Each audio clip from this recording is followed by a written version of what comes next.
So dito na tayo sa spot kung saan bago na yung traffic scheme nila. So ayan, diretso tayo.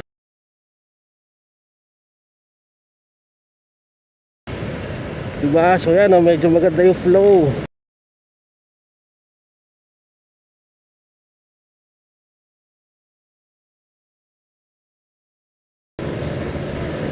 So pangatlong daan na rito natin na medyo maganda yung pagkakatawid natin. Hindi tayo na traffic, hindi tayo gumapang.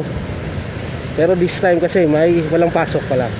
May mga school, may mga school na nag-declare na walang pasok. Kaya tingin ko nakabawas ng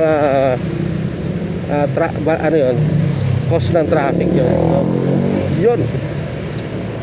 So, yun yung bago nilang traffic scheme, kung saan yung mga papuntang galing Valenzuela, Paso de Blas, pupunta ng Novaliches, Bayan, Caloocan, tama ba, Quirino Highway, kailangan nilang mag-U-turn dun sa baba ng Mindanao Ave. Medyo malayo ng konti, pero ganun na talaga. Mas babalik ka sa kabila para mag-U-turn, no? Ayun. Tapos tayo padiretso na.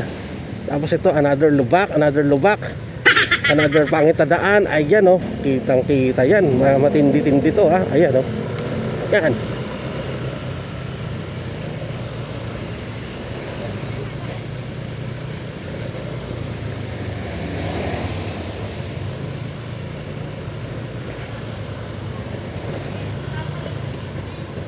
Kaibiga. So, kaibiga. Ayan, kaibiga.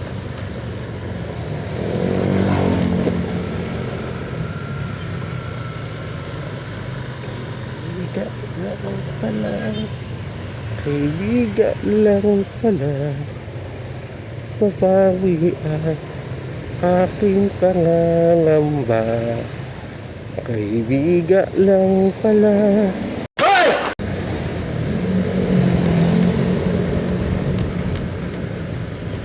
Bagbagin lang pala. Bagbagin.